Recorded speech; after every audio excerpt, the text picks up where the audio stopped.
We're going to review punch biopsy.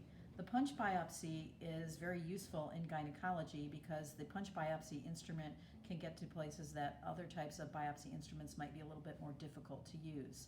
So of course, first we're going to get a good history from the patient and explain the procedure and have her sign the consent. Once we get to the actual procedure, I've got my cleaning preparation over here. You can either use swabs with a cup of betadine to cleanse the site, or you can use prepared and prepackaged betadine swabs. And then I have my patient here, which I like to practice on pig's feet because the skin surface is very similar to human skin, and so it's a good modem to practice on. And then I have my instruments and lidocaine over here. I use lidocaine 1 or 2% with epinephrine. Epinephrine helps keep the field free of blood. We're only going to use probably about 0.3 cc's, so you can use a 1 cc or a 3 cc syringe, whatever you have. You're going to draw up with a 22 gauge needle out of your vial of lidocaine, but you're going to inject into the patient with a 25 or 30 gauge needle because that makes it less uncomfortable for the patient. Then I have my punch biopsy tool. These come in sizes from 2 millimeter to 10 millimeter. This is a 4 millimeter. The millimeter indicates the size of the barrel, and you choose the punch biopsy implement based on the size of the lesion that you want to remove. Then I have my pickups. Ideally, you would have pickups without teeth. I don't have any of those today, so I'm going to use these with teeth.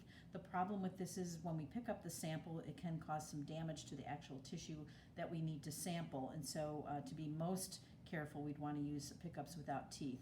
And the last thing is a pair of scissors that we're going to need to snip the sample from the patient. And these are okay because they're very thin, but I really like to use these tiny little ones that come in the suture removal kit because they are so small and can get easily under the implement.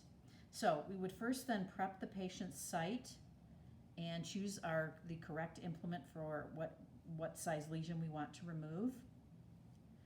Then we're going to inject our local anesthesia.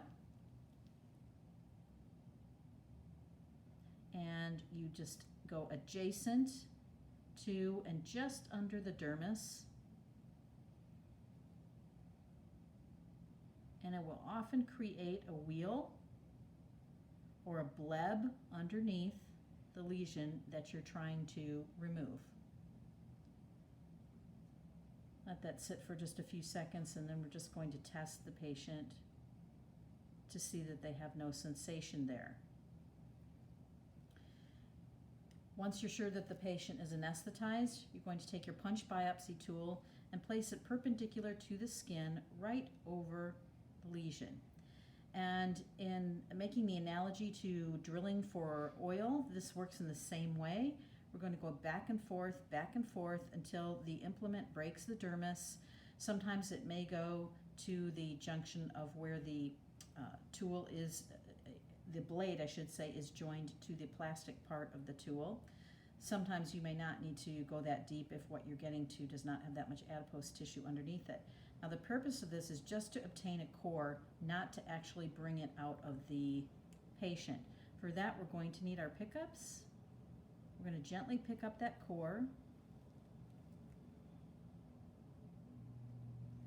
And we're going to snip off the connecting tissue underneath. And this is a sample that will go in the formalin bottle to the pathology lab. You can see what is left here is a nice round little hole. And unless you use a larger punch biopsy, you won't need to put a stitch in this. It can ordinarily be closed, or ordinarily become hemostatic with a little bit of Moncell's or silver nitrate and just putting a bandage over it, having the patient leave a bandage on until a scab forms over it, and then they can remove the bandage. This is what it looks like with the blood sponged off, but you can see it makes a nice round opening where you've removed your sampling. And that's how we do a punch biopsy.